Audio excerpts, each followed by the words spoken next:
All right, guys. So, with the first question for this discussion, um, I kind of want to start out by saying that the the back half of this reading was a little bit weird. I don't really know many people that would just put their hands around somebody's neck to get their neck size and get it perfectly right. Just doesn't seem like a very plausible thing to me, but the story was published in 1957, so maybe they did things different back then. But uh, the point of view of the story, whether it was by Olaf or of Jim, and I think the big thing here is if the point of view is not in Olaf's point of view, then we have no real idea of how dark the thoughts in Olaf's mind were, because he wasn't actually ever fully rude. He was so paralyzed that he didn't have the opportunity to be rude. And he had a fear that was completely irrational, as we find at the end how irrational it was.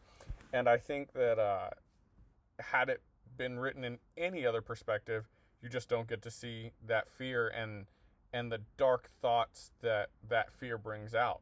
Even in someone who, in Olaf, as he kind of proclaimed about himself, was not racist, was not prejudiced, or any of those, anything of that nature. So you had someone who was actually fearful and didn't really have any idea why. Um, could the man have been just giant and white and he not had fear? Who knows? But I think it was very clear that how dark and big this man was created an irrational fear in this man's head.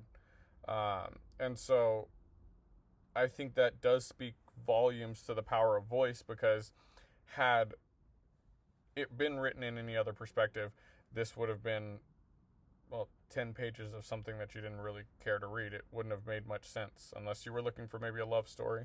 And then I guess the love story would have worked. But other than that, you would have had no idea all the dark thoughts that were going on in such an irrational way. And so for the second question, it essentially asks, do you find this story relevant in the 21st century or too far removed? And how so, and to what extent? And my answer there is I think it's perfect. I think it definitely aligns with what's going on in the 21st century, and specifically in the last 10 years or so, what has been so much, I think, brought to light. And that's an irrational fear of black people. Now, obviously, Olaf said that he wasn't afraid of, regular black people, and, black people that weren't, that were just regular sailors and different things. But what it does show is that without doing anything, he had a fear of this black man. And that fear created a hatred. And I think in the 21st century, especially in the US, there's a fear of black people. There's not really a reason that anybody specifically fears them, but there's a fear. And that fear turns to hate, and it always has. And so 1957 or 2020, unfortunately, right now, the one of the main things that you see, unfortunately, is the police shootings. Police are shooting unarmed black men all the time, and they fear them without knowing why they fear them. They have situations with white men and white women all the time that are situations where typically officers would be warranted to use lethal force or close to lethal force, and they don't.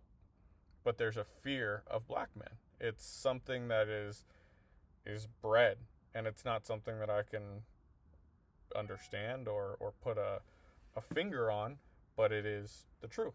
There's just an extra added fear when you talk about black people. So yes, 100%. To the furthest extent, it's relevant now. So my main question for you guys is, what is it that you believe has created this fear of black people, not only in America, but obviously across the world?